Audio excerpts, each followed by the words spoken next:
তো সুযোগ সময় নেই, কেননা ইফতার সন্নিকটে।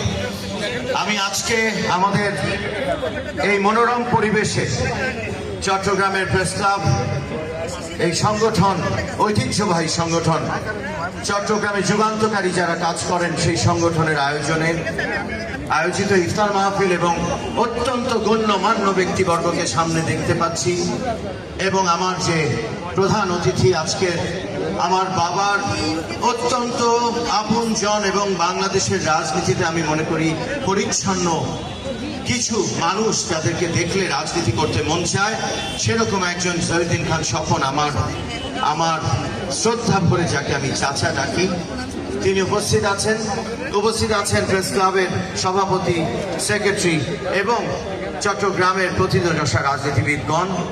আমি দেখতে পাচ্ছি আজাদির কর্ণধার মালিক আঙ্কেল এখানে আছেন, এখানে গনি সাহেব আছেন, এখানে আসলে নাম নিলে আমাদের জাতীয়তাবাদী দলেরও অন্যান্য নেতৃবৃন্দ আছেন। আমি দেখেছি আমার ভাই মাননীয় প্রতিমন্ত্রী মীর হেলাল কিছুক্ষণ আগে বক্তব্য রেখেছেন।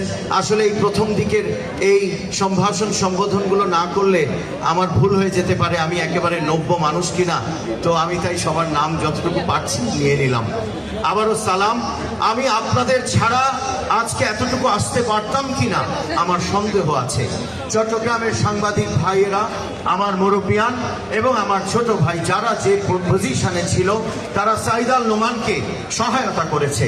তারা চেয়েছে আজকে আমি এই স্টেজে আসি, আর তারা চেয়েছে আমি তাদের ভয়েস হই, তাদের কণ্ঠস্বর হই, আমি যেন সেই কণ্ঠস্বর থাকতে পারি আপনাদের।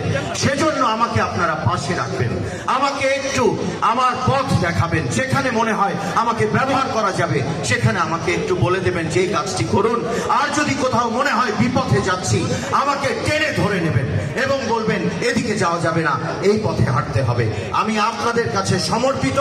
আমার আগামীর 5 বছর সন্ন্যাসের 5 বছর ইনশাআল্লাহ।